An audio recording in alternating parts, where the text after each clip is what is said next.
So ABTC's, their job today is what? We're mining Bitcoin every single day. So do you think the CIA is Satoshi and the creator of Bitcoin? I can tell you American Bitcoin is not mining Bitcoin for the CIA.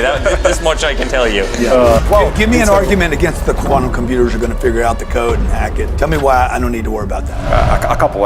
This topic has come up a lot recently, actually. Or good luck. The IRS is going to come knock on your door and throw you in jail for money laundering, even though it's an asset that you own. When you look back in 3 years, in 5 years, in 10 years, these are going to be the rails that the world operates on. What's the chance you're wrong, though, Eric? What's the chance it's not parabolic? It's not going to freaking 1 million? You have this new version of gold that exists, but what's better than gold is not just it's more scarce and it's fixed, but it also can transact. Bitcoin, an asset that's going up, again, 70% historically year over year. The banks can't steal it. The government can't steal it. You can ledger it. What will the price of Bitcoin be? In a 4-year period of time, I think it will be 1,000. Guys, today I'm with two incredible entrepreneurs, Eric Trump, Asher. These guys are working with American Bitcoin. A lot of exciting things happen. I'm actually an investor with the company. I asked Eric to come in and talk about what you guys are doing with ABTC. I'm going to ask some questions because I don't know all about this and I'm learning, but I'm very, very curious about the Bitcoin space. Eric, you've done a bunch. This is your, what, third or fourth project? Yeah, so we've been in the Bitcoin space ever since we started getting debanked. You and I have talked a lot about the weaponization of banks. We got into cryptocurrency, and I absolutely love Bitcoin. I think it's the greatest asset there's been over the last 10-year period of time. It's grown roughly 70% a year over year over the last decade.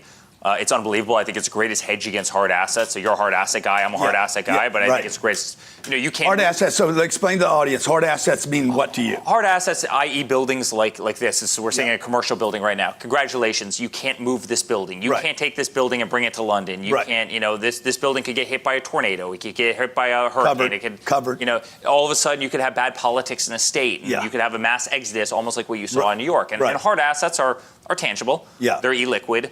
You know, they're fixed in a certain location.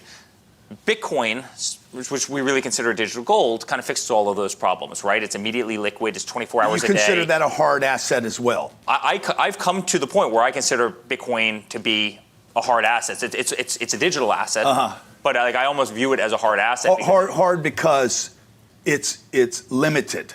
And it uses energy to be mined. So you have real data centers that are essentially consuming power from the grid and running compute to securitize a network. So you actually have to spend a ton of money to produce every coin as well. You can't just go and print it because some person decides I want to go print more tokens. And I think this is the problem with guys my age and people that don't understand. They're like, yeah, but I can't see it and I can't touch it. How's it real? That was always the problem for all real estate guys, right? But exactly. It's actually more real than anything else because you can listen. Grant, if gold ever went to $20,000 an ounce, you would take down the column right behind me right now, and we would pull gold out of that column, right? You know, Elon Musk would send a spaceship up to Mars, and he would find gold on Mars, and there's always going to be a surplus quantity if that was ever happen, right? Bitcoin is the only. You're saying if the price of that went up, we would find gold. You're always going to explore more, right? As the price goes up, I agree with that. You're going to always go deeper into the earth. You're going to go into harder locations. You're always going to explore more. But gold would be considered a hard asset, right? Bitcoin is the only commodity that you literally cannot get more of, right? It's capped at 21 million, and everybody around the world wants it. Sovereign wealth funds wants it. The wealthiest people want it. It's tradable 24 hours a day. You can put it on a flash drive. You can go anywhere in the world, right? You can move it. Try and move a couple bricks of gold through Miami Airport. Good luck. They're going to throw you in jail. The IRS is going to come knock on your door and throw you in jail for money laundering, even though it's an asset that you own. It's just, Bitcoin is digital gold. I think it's a better version of gold, and that's why it's become one of the greatest stores of value anywhere in the world. Go ahead. I think, too, is if you think about, for folks trying to conceptualize what is this thing, so I'll tell you a funny story. A couple of years ago when we had our early investors, when we first started a company called US Bitcoin Corp that turned into Hut 8, and we'll talk about how that all connects with American Bitcoin, but he called me one day, like a year and a half after investing, old guy, real estate guy, and literally a year and a half after investing, he calls me. He's like, hey, Asher, quick question. When you guys are mining Bitcoin, are you getting any physical Bitcoin that come out? And I was like, oh boy, like you've been really investing in this for a year and a half. And I was like, I called him. I was like, because he's like, when I see he was an investor with you. Yeah, and he's like, when I see these photos on all these articles, you see these coins. Yeah, exactly. Like, is there real coins that come? I'm like, no, it's all digital. And so I think what's good to kind of think through and understand was like when Bitcoin was created, there were a couple key kind of founding principles. One is there's no centralized authority that governs how it works. There's the rules that are transcribed, like the 12 commandments. Yeah. And so. Where are you from? What's your nationality? Half Israeli, half Chinese. Okay, So okay. I got a little bit of a mix. And so, so there are the rules that means he's very intelligent. Very intelligent. Very intelligent. So there are the rules that are transcribed, and essentially what the rules are with this. There are only 21 million coins ever produced. And it's a deflation asset rather than an inflation asset. Deflation asset. Yeah, so what I mean by that is, how do those 21 million coins come into the world? Today, there are not 21 million coins out there. Right. There's less. And so probably 4 or 5 million lost because there's loss, but it's also there's coins that haven't been produced yet. And so, like, how do you produce coins? So when Bitcoin was first created, there were no coins out there. There was only ever a cap of 21 million, but there were zero. And then so they had this thing called mining, and what mining was essentially you get a bunch of computers and you securitize the network. And so what does that mean is right now there's millions and millions of computers around the world. And what they do is if you transfer Bitcoin to Eric, all of those computers have to agree that that happened. And then they go on to the next transaction. Now, how did they agree it happened? I'm going to send him something to his. So basically, to his wallet. Yes. His electronic wallet that's not a real wallet. Correct. So there's two things. There's how do you confirm that specific transaction, then how do you confirm the historical transactions? So one is how do you confirm that specific transaction? If you transfer to his wallet, you basically are sending the coins to his wallet, and then it's getting inked into the ledger. So that's why kind of it's not your keys, not your wallet is the whole thing, which is like you have to control where your Bitcoin is and how it's transferred.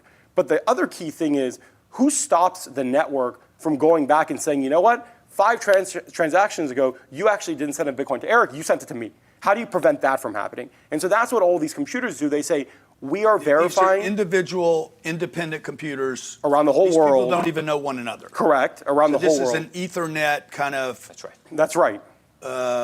That's not right. agreed upon, but agreed upon. But agreed upon, because everyone's saying, you know what? Over the last series of thousands or millions of transactions, this is what the trail of transactions are. Yeah. So no one can come in and go change history because it's locked in. And so if you think about that overall scale of the network of computers today, the amount of energy consumed to actually run the network is more than some small countries. Yeah, you're talking about energy now. You're talking about electricity. That's the electricity that goes into the data centers to run the computers, right? And so why I called it a deflation asset rather than inflation is every 4 years there's a thing called the halving, which is right now about 450 Bitcoin get produced every single day. Every day. Every day. Okay. Right? And then at the halving, that's going to drop down to 225. Yeah. It was at 900 before. Yeah, and then it'll go 115 or 130. Exactly, and it keeps on dropping and dropping. 60 until it's finally a half. Exactly, and then it will all go all the way to 2140, and then 21 million Bitcoin is all that's in the world. And so the interesting thing is, what mining is and why there's this kind of physical asset is because in order to produce a Bitcoin, you need these computers to actually verify the network. In order to have these computers, you have to build large data centers. In order to power the data center and the computers, you need large access to energy. And so without all of this infrastructure... But all this was built without data centers. Up to now, no, we don't have centralized data centers. We have like American Bitcoin. We have massive data centers in the U.S. that run this compute. We'll send you some of these photos, but I mean, we have. Maybe I should be investing in the data centers right now. We have that over. No, ABTC owns them.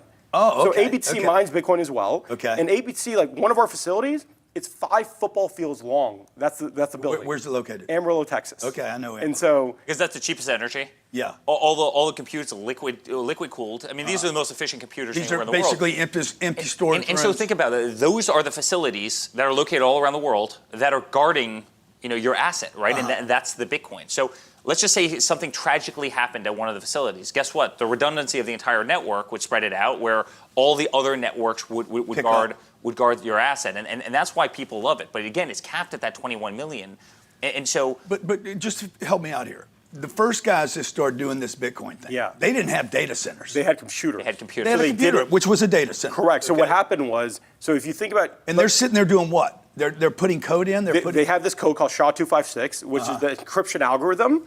And so instead of and they're doing this for what? I'm sorry. I'm so ignorant about this. But I think there's a lot of people out there like me. Yeah. So if you think about the evolution, and this is the evolution of chips, right? So essentially, before everyone was doing the same thing, but instead of data centers, everyone was doing it out of their computers. So you can mine Bitcoin from your computers. Then people said, you know what? Is there a better form of computer that can run this algorithm faster? So they actually then went to GPUs. GPUs are what run AI today.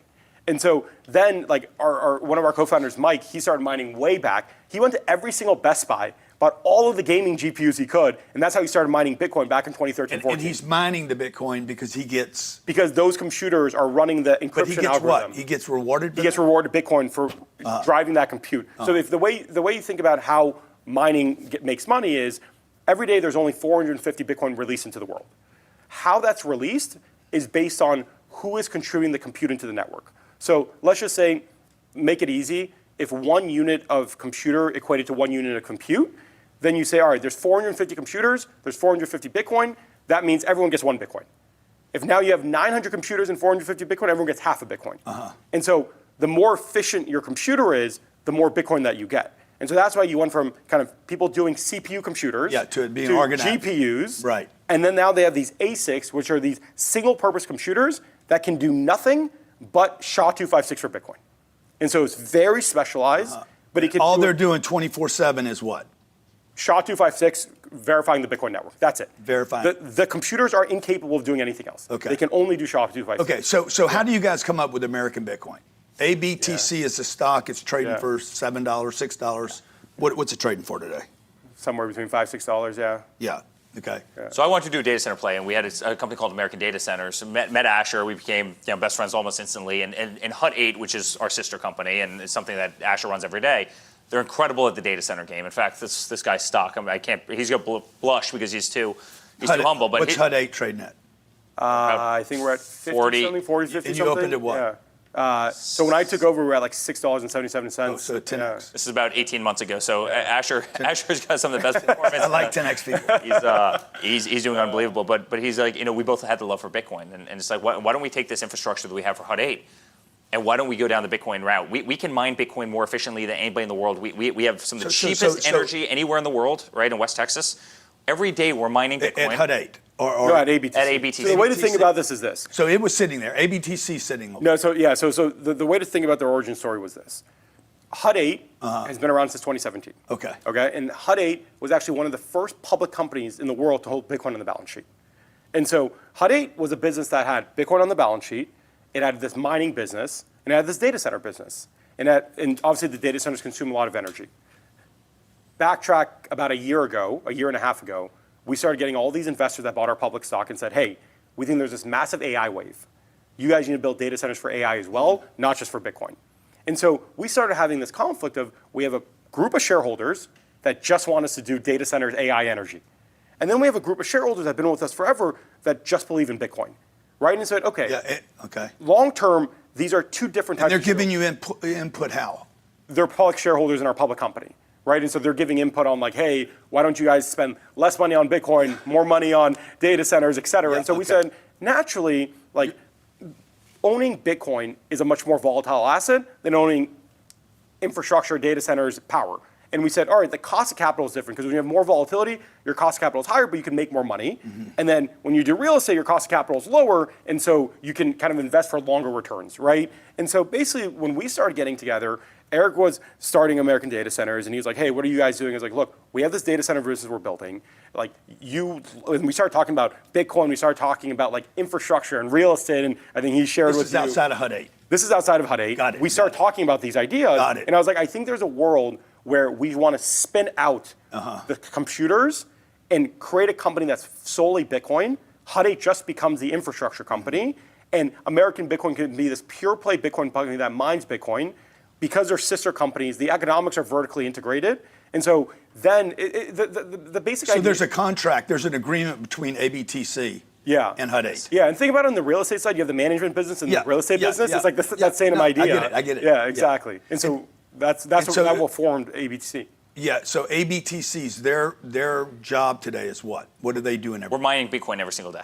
Right, so every single day we're mining Bitcoin for roughly 50% of what Bitcoin trades at right now. So Bitcoin's at about 110,000. Yeah. And we're mining every single day. We're mining a lot of Bitcoin for roughly 50%. I mean, right now we're about 2.5% of the world's total mining based on exahash. A little over 10 Bitcoin a day. So I'll probably have some of your Bitcoin.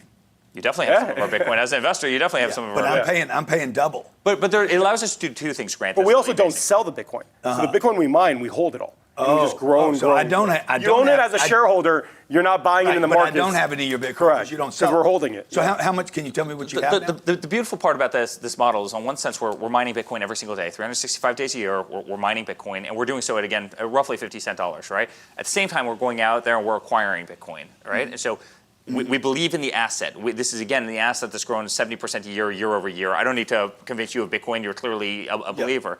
But what it allows us to do, unlike every other strategy company, it allows us to dollar cost average down the Bitcoin. So everybody, if they're going out and buying Bitcoin, they have to buy at fair market value, because guess what? That's what you're buying on the street. We might have to buy this at fair market value if we go out and purchase.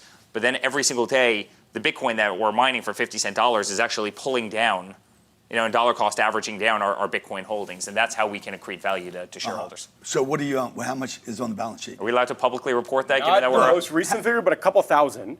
And so we started. We started the company April 1st. Okay. So in less than a year, in less now, than a how year, did you guys go public so fast, dude? Like it was like 5 months. I got to tell the idea story. So the head of the New York, or the head of the Nasdaq, who's a friend and wonderful.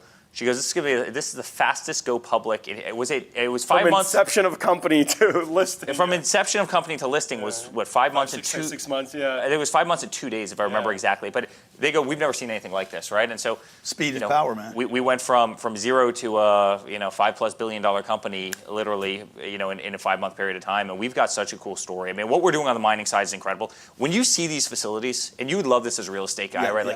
You and I are the guys that kind of walk into old industrial buildings and you go, I could do this place is dirty and it's beaten up, but man, can I see the value in this place? And we could make it exceptional. I can take that I-beam that's 150 years old and I can make that a cool feature that goes across this room.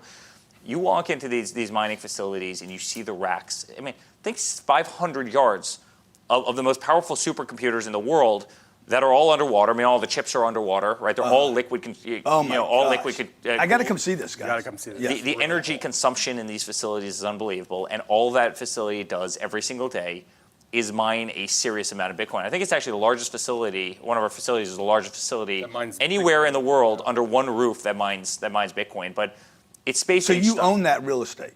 You own it or you lease it?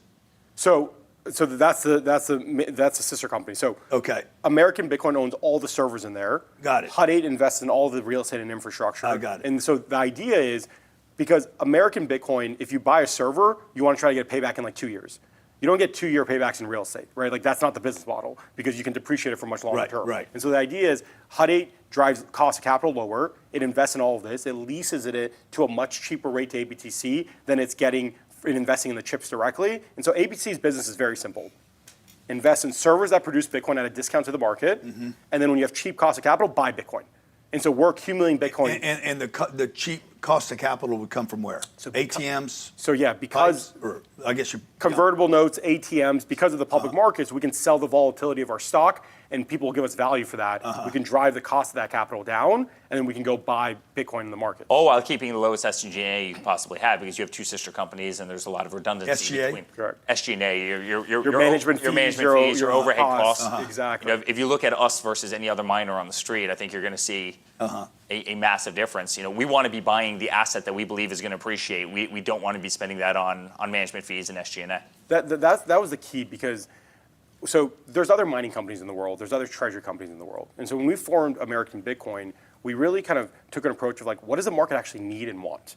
And our thought process was, if people are buying a Bitcoin company, why are they doing it? Because they think they could potentially get a better return than buying Bitcoin itself, right? Because if you buy Bitcoin, you get the appreciation and depreciation. But I'm stuck with that value. I have no way to control. There's no Bitcoin yield. There's no way to grow that. That's right. And so we're like, let's create a company, and that's what we call American Bitcoin, a Bitcoin accumulator, which is, instead of earnings per share in like a typical public company, we look at Bitcoin per share. Oh, nice. So how many Bitcoin per share do you own? We got to add that, Ryan. I like and how do we increase that yield over time, right? And so that's our goal every single day. How do we grow more Bitcoin per share? So an owner of ABTC, regardless of stock price, will own more Bitcoin day over day over day through all these different mechanisms of mining Bitcoin, buying Bitcoin, So what's the accumulation target? Is there one? Do you think like that? Like, hey, we want to get to this many? Do you? So part yes, part no. Yes. What? We want. I mean, when Eric started, he's like, "Hey, if we're going to do this, we're going to be one of the biggest in the world. Yeah, I mean, right? And like, I heard otherwise, you we're say not going this. to do this. You know, it's a Grant, I race. think you know that's in our genetics. It's in your genetics as well. If you're gonna run a race, you better win the damn race, right? But there's 2 races to win. Yeah. There's the how many do you have on your balance sheet, and what is the cost per Bitcoin on your balance sheet, right? And I think we're going to win that second race. Like I've never been more confident of anything in my life. I truly, truly believe with all my heart we're going to win the second race because the cost to drive it, the cost in the Bitcoin per share, because that's the nuance here. Is what we saw was a lot of people try to focus on just the vanity metric of how big can you get, and then shareholders lose money because you're diluting in order to get there, and that's been a big problem with a lot of these companies. Yeah. And So explain that. So guys are going public. Yeah. They're hitting the pipe, Correct. which is very expensive. Correct. Right. Yep. Very dilutive. Yep. And then they're You want to raising. explain to the for audience sure, what definitely. the pipe is? Yeah. So basically, the pipe is like a. You just went public. Imagine your company just went public, and you have enough shares moving in the marketplace. Yeah. And so basically, you're raising this money because you're telling the world, hey, instead of 500 Bitcoin, I own 5,000 Bitcoin or 10,000 Bitcoin. Yeah. And shareholders are like, oh, right, that's amazing. But the question is, the number of how shares. the number of shares went increases so from- large, yeah. right? And so let's just say you own. And I'm sorry to interrupt Yeah, you, of course. but I'm just trying to. Yeah. So let's say the company had 1 million shares. Yes. And then you did the pipe. Yes. For $1 billion. Yes. Whatever. I'm just Yeah. making up a Yeah. number. The number of shares now is going to go from 1 million shares Yeah. to maybe 10 million shares. Right. So my share becomes Yeah. worth 1/10. Right. And then the question is, did you get Concept 10 times the amount of Bitcoin or not? And that word is accretive, Yeah, right? that's right. Was it accretive, as you'll hear? That's right. And so I think that's the issue with all these companies is this vanity. So was it accretive? Was it accretive? So ours have been accretive so far. Every has been. single time we've raised money, our Bitcoin per share has gone up, and that's the metric we focus Greater on. than the dilution. Greater than dilution it brings. Because the exact example you said, which is if we had 100 Bitcoin with 100 shareholders, everyone gets 1 Bitcoin. Got now it, if we got have 10,000 Bitcoin, but we have 1 million shareholders, everyone gets 0.1, right? Right, And so that's where the metric we look at is not just how many Bitcoin we have, but what is that Bitcoin per share? And every time we do a transaction, is that increasing or not? And the lucky thing with us is, even if we're not raising money, we're mining every single day. You're mining That's for cheaper naturally than everybody increasing. in the marketplace. Exactly. roughly 50%, right? Michael Saylor's buying Bitcoin. So if No, he we, can't, if 'cause we you guys decide to keep it. not go out and buy Bitcoin, and the numbers will disclose in this public filing, but you're adding a substantial amount of Bitcoin every single day to the bottom line of a company and doing it for 50% discounts before you actually go out and buy. Now, you still want to go out when you can and when the market's right and actually buy, because we're a big believer that Bitcoin's going to continue to skyrocket. If we didn't believe that Bitcoin over the next 5 years was going to absolutely fly and go parabolic, we shouldn't be in this business. We believe in the asset with every ounce of our heart. What's the chance you're wrong, though, Eric? What's the chance it's not parabolic? It's not going to freaking 1 million? So let me zoom out and put on my other hat for a second. I'm in every country around the world. Literally, I'm in, I say every facetiously, but everywhere. This year, how many countries this year? A lot. I mean, listen, I've got 20 plus jobs around the world in virtually every continent. We know all the top companies. We own all the, know all the top family offices. We know virtually every. Yeah. Every government wants it. Every wealthy individual wants it. Half of the Fortune 500 companies. I mean, you can't open up Twitter on a given day and not see another major American company that's putting serious amounts of Bitcoin on the balance sheet. So you have all of that. So you've got the compression all around the world where people want it. Then, by the way, go over to Asia. Right, everybody in Asia wants it. Everybody in South America wants it. The U.S. dollars, the United States is almost like a place where it needs it, but probably needs it the least. Right? I mean, imagine living in Africa. The least because. Imagine living in Zimbabwe. I always You're saying our currency is still where their currency sucks. Yeah, got it. There's massive fraud. There's massive abuse. There's rampant everything, public corruption. More problems. Would you rather own their local currency, which you probably couldn't even tell me what it was, or would you rather own Bitcoin, an asset that's going up again 70% historically year over year? You'd obviously rather own Bitcoin. The banks can't steal it. The government can't steal it. You can ledger it. So you have all of that happening right now, and that's happening all around the world, and it's absolutely explosive in the public markets, with family offices, with sovereign wealth funds, with major countries. I mean, a serious person in one major country told me that all the energy that isn't going to cool a city, right? And this is a city in the Middle East, in the middle of in the winter, right? In the summer they have to use the energy for cooling. During the winter they use all that energy to mine Bitcoin, right? So I mean, this is happening all over the world. But then look at the public markets now. Now all of a sudden you can buy ABTC on the Nasdaq. You can buy it through it, right? You don't need to have a ledger. You don't need to do it through DeFi. You don't need to do it through the conventional crypto rails. Fidelity's offering it now. Schwab's offering it. JP Morgan just announced that they're doing it. BlackRock's doing it. You can buy one of 10 different spot ETFs that all are invested in Bitcoin. You can buy it into 401ks. And you can buy it into Roth IRAs. There are 100 different ways you can get exposure to Bitcoin that isn't a thumb drive that lost so many people. People didn't understand blockchain technology. People didn't understand DeFi. People didn't understand how to move money, right? I mean, really smart young guys who were really into it, they figured it out. They made it work, and it became explosive under those rails. But now it's becoming really explosive. And if you look at the crypto industry, right, it's growing faster than the internet. Faster than the internet grew in the 90s, right? Right now, we're on the 1 yard line, and you watch what happens. Everybody wants crypto. Everybody wants Bitcoin. Will you just, for the audience, explain to them what you just went over about the keys, because it's not easy to hold your own Bitcoin. Yeah. And I think what you just said was... No, now it's very easy to own your Bitcoin. Historically, it was harder, right? So you historically had something that was called a ledger. It was effectively a USB drive.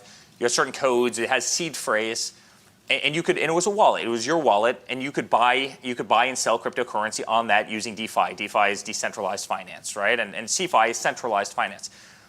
It lost a lot of people. You'd have to go to Aave. You'd have to go to MetaMask. You had to have browser. Even starting a Coinbase account is very you had to have browser extensions. Well, now honestly, Coinbase is simple. People are popping up Coinbase accounts in 5 minutes. Robinhood accounts, right? But Kraken accounts, Binance accounts.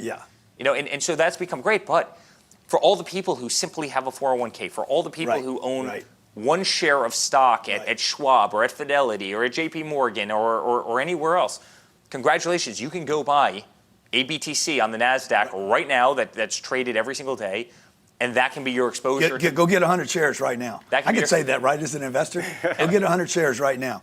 Okay, it'll cost you $600. So it's easier than ever before. Yeah. And I have the exposure to the Bitcoin, and I have the exposure to the mining, and I'm liquid. That's right. Exactly. So I think like all of this seems new, but really it's not. Like the way that I always kind of think about and conceptualize it is, if you look back in like human history, gold was this kind of store of value, right? Because people could find it. Which I've never understood, by the way. Right, but people I've never understood the concept of gold, keeping it. Yeah, and people. Nobody's ever offered me any. And people found it, they kept it, and then the U.S. dollar was gold backed at one point, right? So the U.S. dollar was basically like a gold stable coin. You think about it that way, and then it was like, because gold is hard to transact, and so you had this currency that you could transact, and obviously it ended up getting depegged, and then now the U.S. dollar is backed by the U.S. government, and that's kind of the business, right? But if you think about Bitcoin, it takes that same idea, which is you have this valuable thing that's scarce. I think to Eric's point, gold really isn't that scarce, because if you have enough money, you can go get more. You'll always find more. Always find more. And so this actually takes that idea, refines it better in a digital world that we live in today. I think if anyone were to argue the world is not digital, how many times do you pick up your phone every single day? Like, you live in this digital world, right? And so now you have this new version of gold that exists, but what's better than gold is not just it's more scarce and it's fixed, but it also can transact. I mean, we sent $200 million it was like 11 p.m. on a Tuesday night, and it was between one of our wallets to another wallet, because banks are closed. Banks are closed. We were able to do a test transaction. We were able to send. It was funny because one of these like whale accounts was like, someone's moving this Bitcoin. Something's happening in the world, and we're like, we're just moving it from our accounts. You're moving this. You're moving 200 million. We're moving it between our accounts because we want to diversify kind of where the holdings are to make sure that we have a diversified base. But you can't do that in today's world, because not only, even if banks were open, 5 people would call you and be like, what are you moving? Are you sure? You're not moving that for a week. Exactly. I remember we were taking $200 million cash and buying the Bitcoin, and I had the bank call and say, why are you taking the money out of our bank? And we're like, it's our money. Like, we're just buying Bitcoin. We're not leaving you. Don't worry. And how often on a Friday afternoon are you trying to get out a Swift wire transfer? I use this example all the time, but it drives me crazy. Every single week, somebody from my team we're either waiting for a big wire transfer to come in, we're sending something out because we're buying property, or we're doing something. We have a big payment to be made. If it doesn't go out, normally if it doesn't go out by 4 p.m., right? It's just not getting out. Sometimes even earlier than that. Yeah, that's right. And by the way, if it doesn't get out by 4, you're not getting it probably until Monday afternoon, because there's so many people queued up in that line, vis-a-vis the weekend. Why is that, right? I mean, Asher So many people have to Asher touch could it. send me $1 billion worth of Bitcoin on a Saturday night while he's having a glass of wine with his fiance, right? And it can hit my wallet 2 seconds later with no transaction fees. When I say no, virtually none, anywhere in the world, instantaneously, without FX, without banks taking their fees off of it. Like, why does JP Morgan have to have their fingers in this? Why does there have to be foreign exchange fees in this? If you want to go buy your beautiful watch and somebody has that watch in Morocco and you want it, what bank do you call there? And how does the money get wired? Like, you may as well just take a briefcase of cash and fly to Morocco and go pick up your watch. Versus somebody sends you their wallet address, you send them the Bitcoin, the next day it's in a FedEx package heading back overseas. So crypto is incredible, and crypto is going to run the world. Do you There's no see question. anybody? And it's right around the corner. Yeah. Do you see anybody trading Bitcoin though, for the watch? So I think it's a little bit different because I don't know anybody that wants to get rid of it. right. Does that Well, I mean, concern that's you? because Bitcoin is growing at 70% a year, and that watch is not as beautiful as it is, right? So you tell me if you want to be on the other side of the trade. There have been people who gave the 15,000 Bitcoin for a pizza one time, and now that Bitcoin's worth about $10 billion. It's interesting because when you look at Bitcoin appreciation relative to any asset, it always wins over the long term, right? And I think that's the key is like the power of Bitcoin, the power of crypto is when you travel around the world, you're just normalizing. You don't have to go to the ATM at the bank to try to get your money, do an FX rate to your point. Like you can just transfer your wealth to whoever you want. 2 o'clock in the morning on a Saturday morning, anywhere in the world. Whenever you want. Bing, you can send it, buy it. Yeah. I can't do that with any stock. It's digital gold. Yeah. It's digital gold. How do you do that? Did you take a gold bar over, you're traveling around Italy with your beautiful wife, you take a gold bar, what do? You go smelt it down somewhere? Verified first. You put it in the luggage and check it with the baggage handlers? Of course not, right? It's insane. And so Bitcoin is just modern day finance. Crypto is modern day finance. And I'm telling you, when you look back in 3 years, in 5 years, in 10 years, these are going to be the rails that the world operates on. It's going to be Bitcoin. You use that word rails. What do you? I'm talking about Bitcoin as digital gold. I'm talking about stable coins as obviously, stable coin is just effectively a currency. But let's just take the U.S. dollar because that's 99.9% of stable coins is on the U.S. dollar.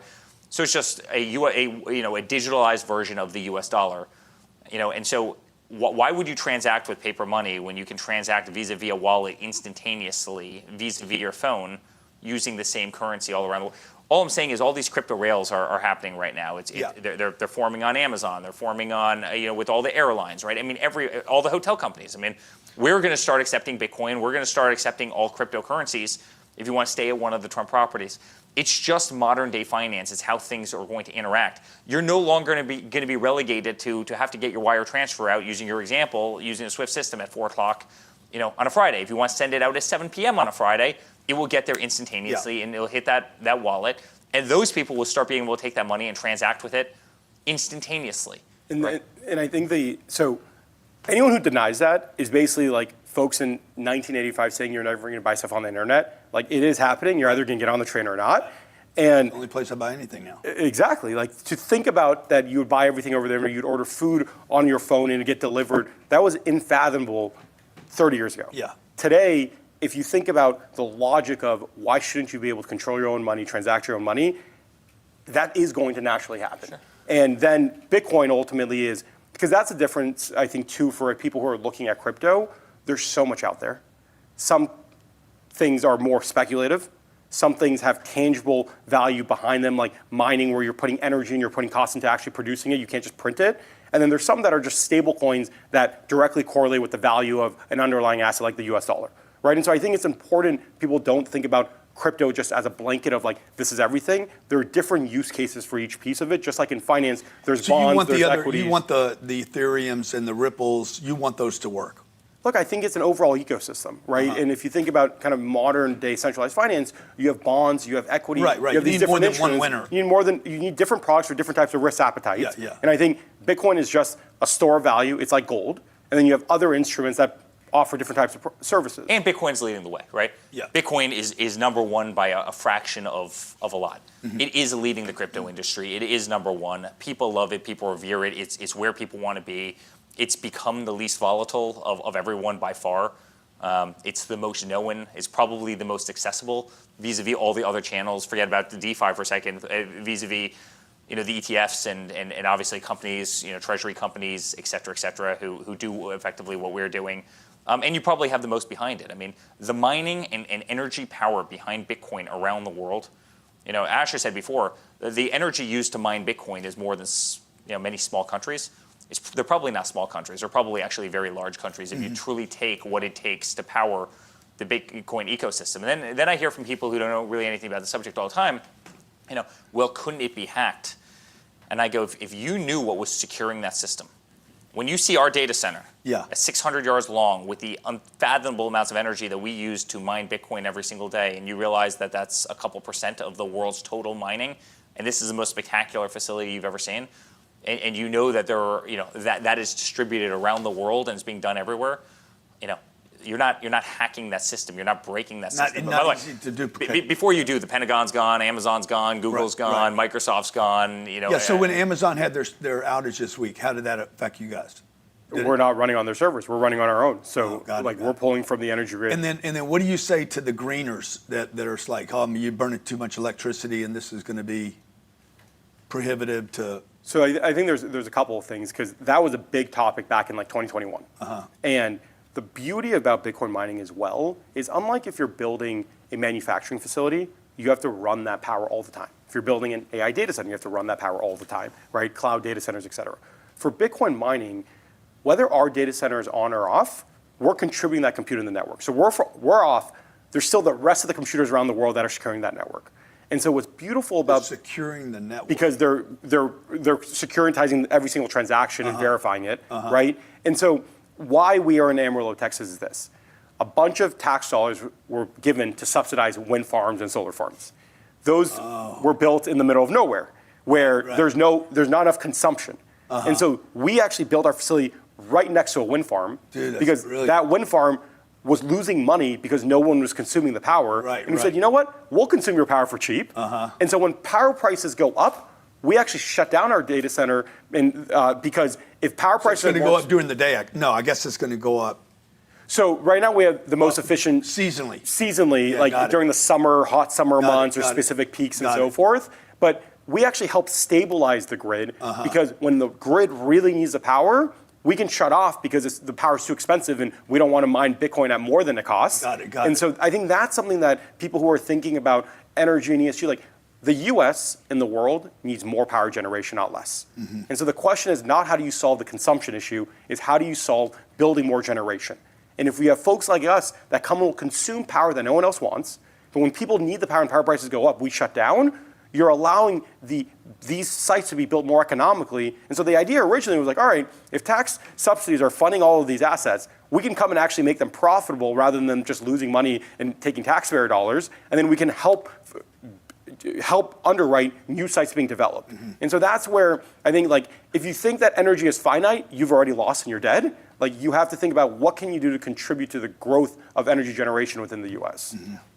Who came up with the name American Bitcoin? It's a great name. It's a great name. That's great name. Sick, bro. Great ticker. I'm trying to come up with a name right now. Grant, we're eating chicken parm. I'll never forget this. Asher, Mike, our other partner, and me and a couple other guys, and I go, listen, it has to have the name American in there. It has to have the word Bitcoin in there. I knew that was a Trump thing. I think we have to give the credit to Mike. I think he goes, how about American Bitcoin? I go, you're a freaking genius, Mike. You're an absolute genius. And then what'd y'all do? Immediately check for the ticker symbol? That's ABTC? right. We locked in the ticker symbol right away. We bought the two websites. The websites were expensive as hell. I mean, ABTC is the first ticker, I believe, on the NASDAQ. You type in BTC, and ABTC is literally the first. And so it's a great name. And I can't tell you how passionate we are about this company. I really believe we're building the greatest Bitcoin company, one of the great Bitcoin companies anywhere in the world.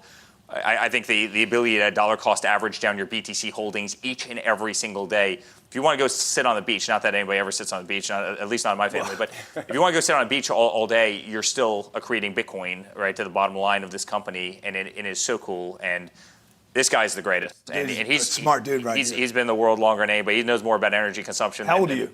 30. Oh, God. And man.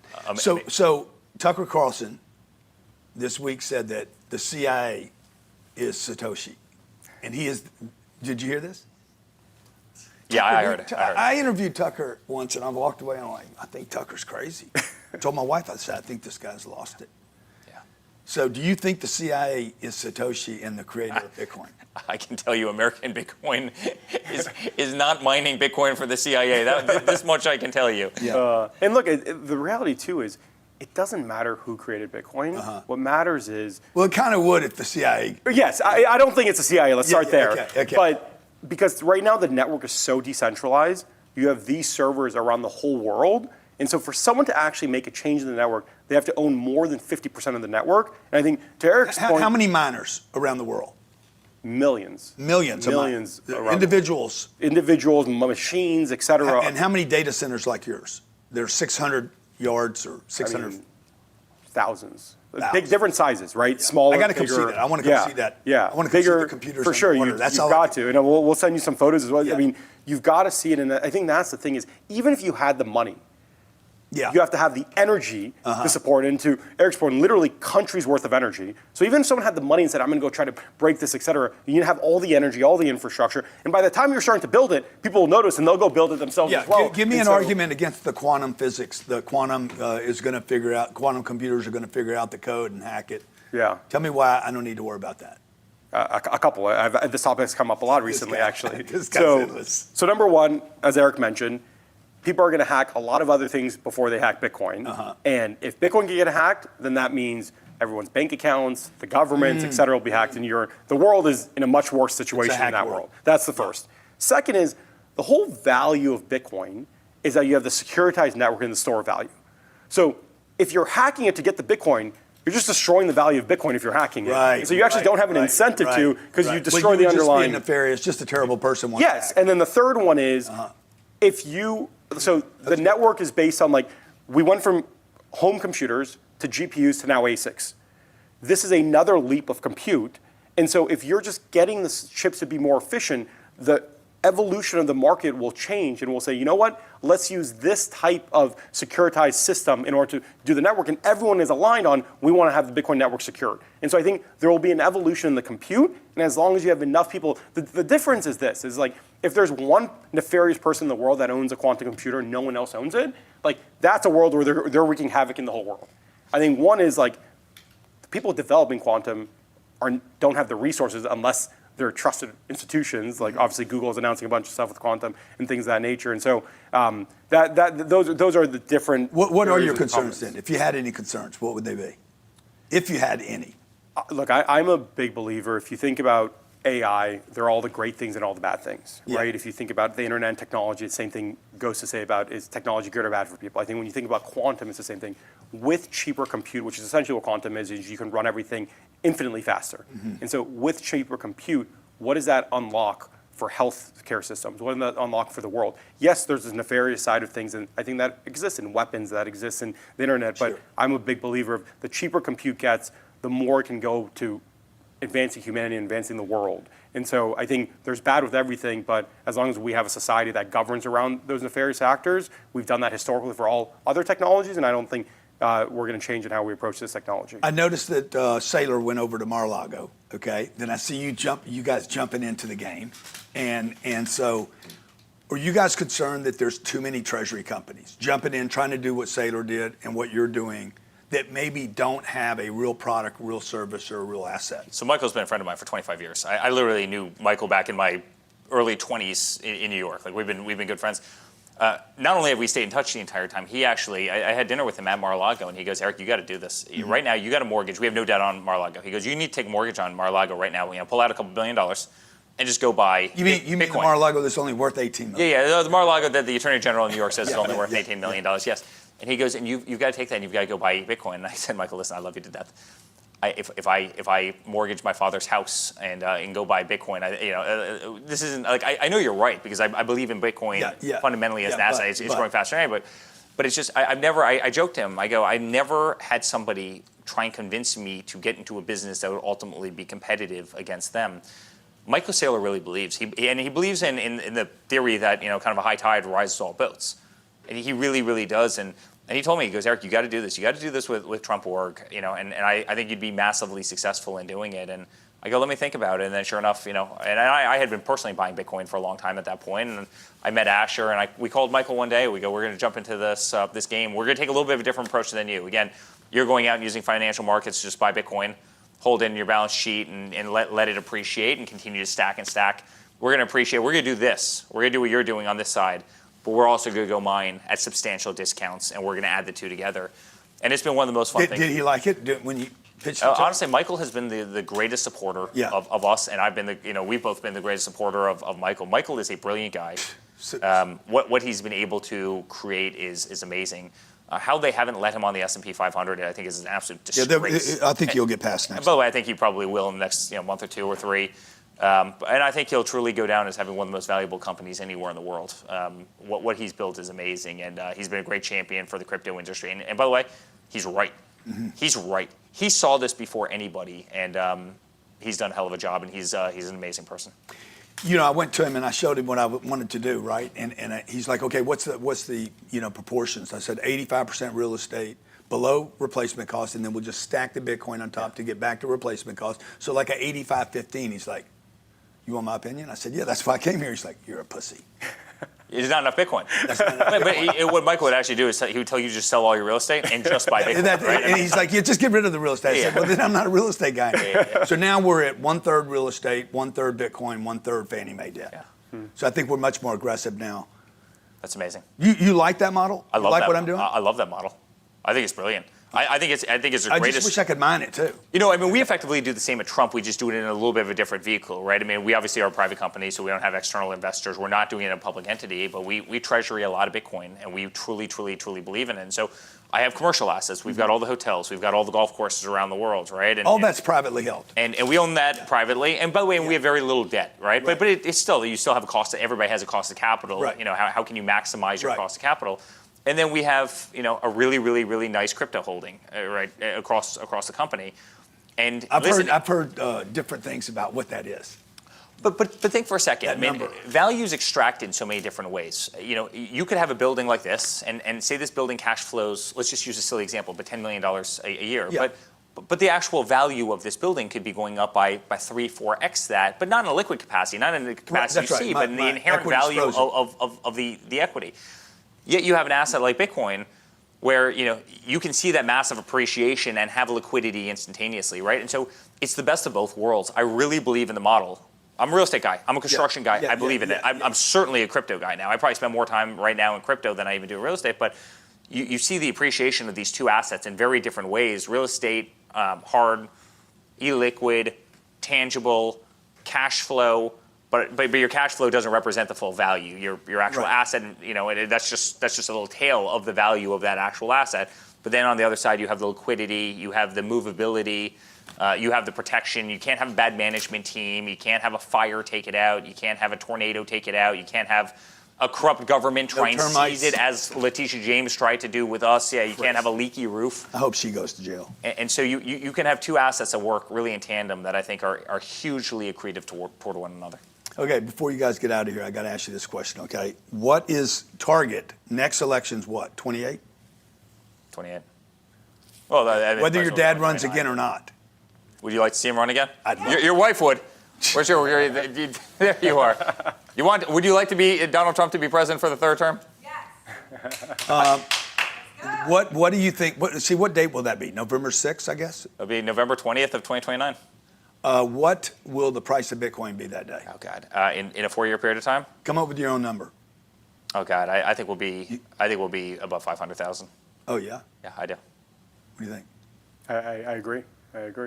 I think I'm a big believer of you hold it, set it, and you let it. Yeah, are you concerned about this is the end of the fourth, what is it called? Halving. Halving, right? Or this is the end, the fourth cycle of the halving, of this halving? Aren't we at the end of that right now?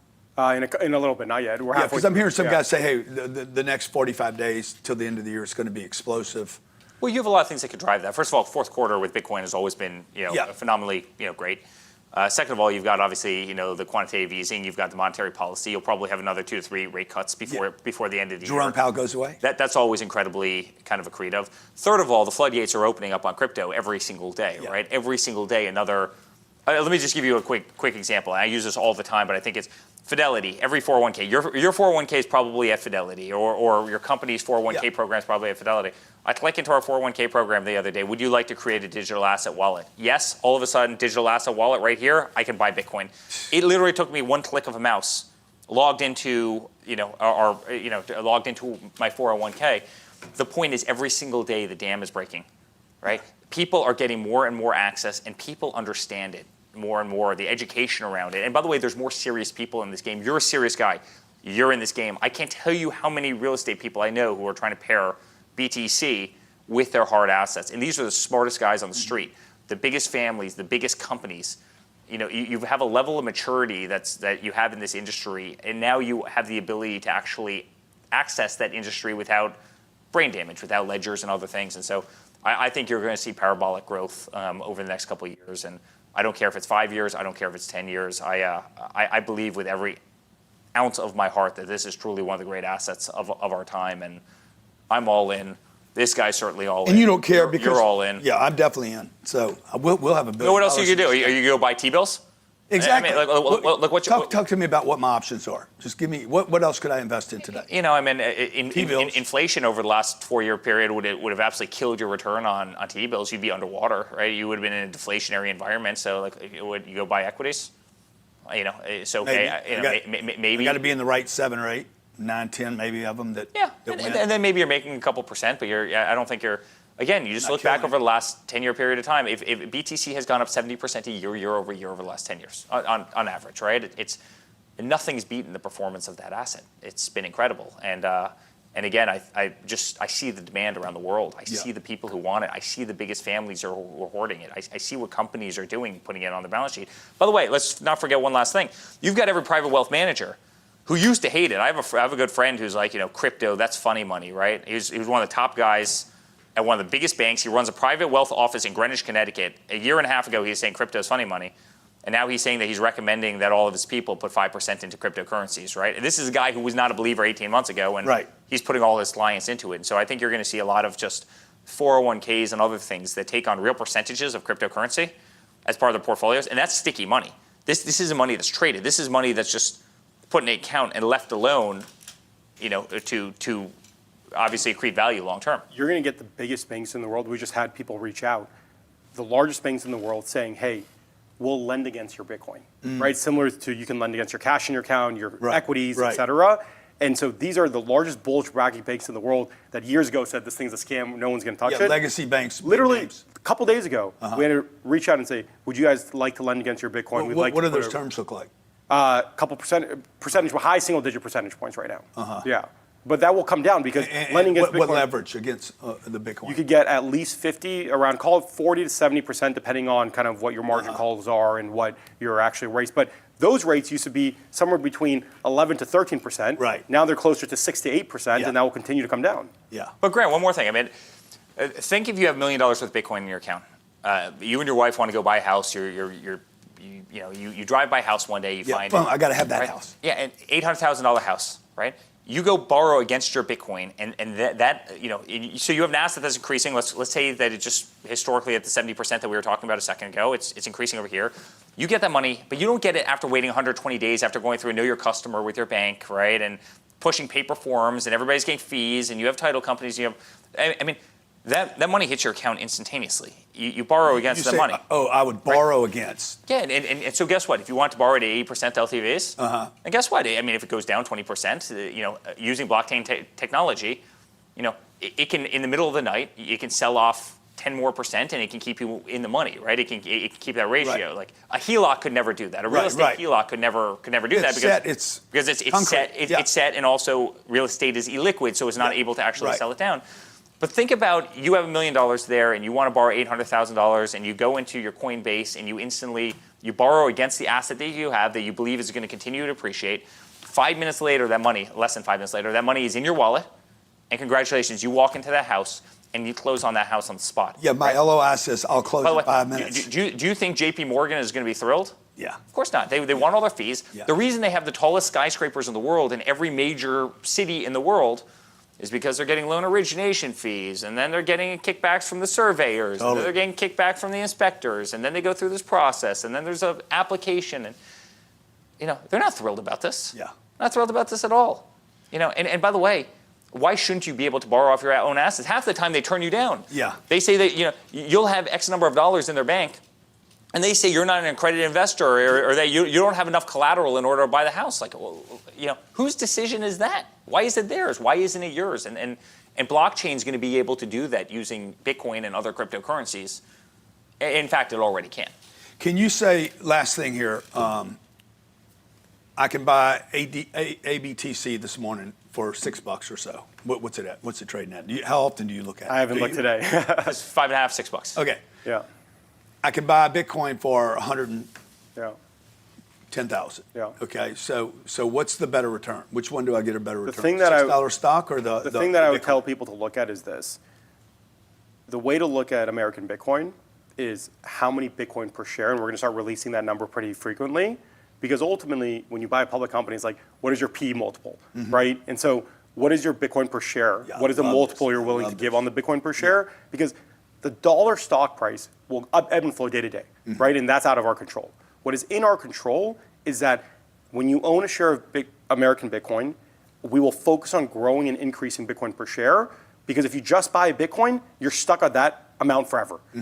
With American Bitcoin, we'll continue giving you a Bitcoin yield and letting you compound the Bitcoin. We're mining it, we're taking cheap capital to buy it, so it's accretive dilution, and we're growing that Bitcoin per share. And so honestly, the reason I said I don't know the stock price is, all I look at is what is our Bitcoin per share on a day-to-day basis, and we have an internal report, because the stock price will go up, it'll go down, the markets will do what it does. But if we continue to increase Bitcoin per share, and over the next 5, 10 years, we know that Bitcoin will go upwards. Maybe there's some dips in between and it'll grow, but over the long term, Bitcoin has always gone up. And as Eric mentioned, looking over the last decade, it's compounded on an annual CAGR of 70% year over year, right? Like some years it's down, some years it's up, but on an average it's 70%. So if we believe that, Can't our get real estate to metric, do that. yeah. And if we, Good luck.